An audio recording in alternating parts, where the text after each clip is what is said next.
BJP কর্মীদের বাড়িঘর ভাঙচুরের অভিযোগ তৃণমূল কংগ্রেসের বিরুদ্ধে। রবিবার গভীর রাতে ঘটনাটি ঘটেছে কোচবিহার 1 নম্বর ব্লকের ধলুয়াবাড়ি এলাকায়। বিজেপি কর্মীদের অভিযোগ, গতকাল তারা প্রধানমন্ত্রী নরেন্দ্র মোদী জনসভায় গিয়েছিলেন, তার জন্যই তাদের বাড়িঘর ভাঙচুর করেছে তৃণমূল কংগ্রেস আশ্রিত দুষ্কৃতীরা। এক বিজেপি কর্মীকে মারধরও করা হয়েছে বলে অভিযোগ। গোটা ঘটনা নিয়ে পুলিশের দ্বারস্থ হবেন বলে জানিয়েছেন আক্রান্ত বিজেপি কর্মীরা। 12টা 11:30 নাগাদ এখানে আসে তৃণমূলের গুন্ডা বাহিনী, এসে আমাদের বাড়িতে বা পাশের বাড়িতে আরও 3-4টা বাড়িতে হামলা দিছে। কালকে মোদির জনসভাতে যাওয়াতে তাই হামলা দিছে। এমনভাবে হামলা দিছে, বাড়ির মহিলাদের একদম ছাড়ে নেই। মহিলাদেরও পর্যন্ত গালিগজ্জা, সমস্ত যেগুলা ভাষা বলা যায় না সেগুলি ভাবে গালিগজ্জা পারছে।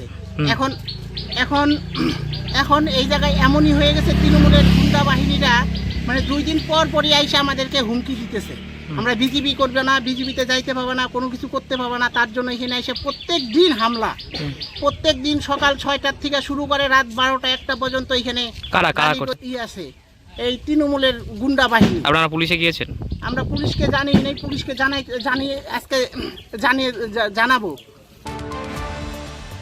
যদিও নিজেদের ওপর ওঠা অভিযোগ অস্বীকার করেছেন তৃণমূল কংগ্রেস। পাল্টা তাদের দাবি, বিজেপি কর্মীরা নেশাগ্রস্ত অবস্থায় নিজেরাই ওসব ঘটনা ঘটিয়ে তৃণমূলের ওপর চাপাচ্ছে। গতকাল নরেন্দ্র মোদীর সভা ছিল। আমার মনে হচ্ছে সেই সভা শেষে তাদের বিজেপি দলীয় কার্যালয়ে বিজেপির গুন্ডা বাহিনীদের বলা হয়েছিল বোমা নিক্ষেপ করার জন্য। তার কারণ, গতকালকে আমাদের কুচবিহার জেলা তৃণমূল কংগ্রেসের সভানেত্রী সুচিস্মিতা দত্ত দেবশর্মা, তার বাড়ি সামনে বোমা নিক্ষেপ করা হয় এবং পানিশালা অঞ্চলের অন্তর্গত যে সমস্ত জায়গায় আমাদের তৃণমূল কংগ্রেসের নেতৃত্বরা বাড়ি এবং তৃণমূল কংগ্রেসের প্রভাব বেশি, সেখানে 10 থেকে 12টা জায়গায় তারা বোমা নিক্ষেপ করে। এবং গতকালকে আমাদের কর্মীরা যথারীতি পুলিশকে খবর দেয় এবং সেই সাথে সাথে পুলিশও আসে।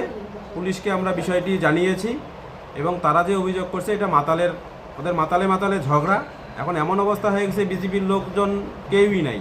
কালকে যেটা শুনলেন, পানিশালা অঞ্চল থেকে গোটা 4টা গাড়ি, লোক ছিল ড্রাইভার আর হ্যান্ডিম্যান, তার সঙ্গে বিজেপির যে মণ্ডল সভাপতি কি আছে সেই গেছিল। ওই গোটা 4টে গাড়িতে 9টা লোক, ড্রাইভার, হ্যান্ডিম্যান আর ওই মণ্ডল সভাপতি।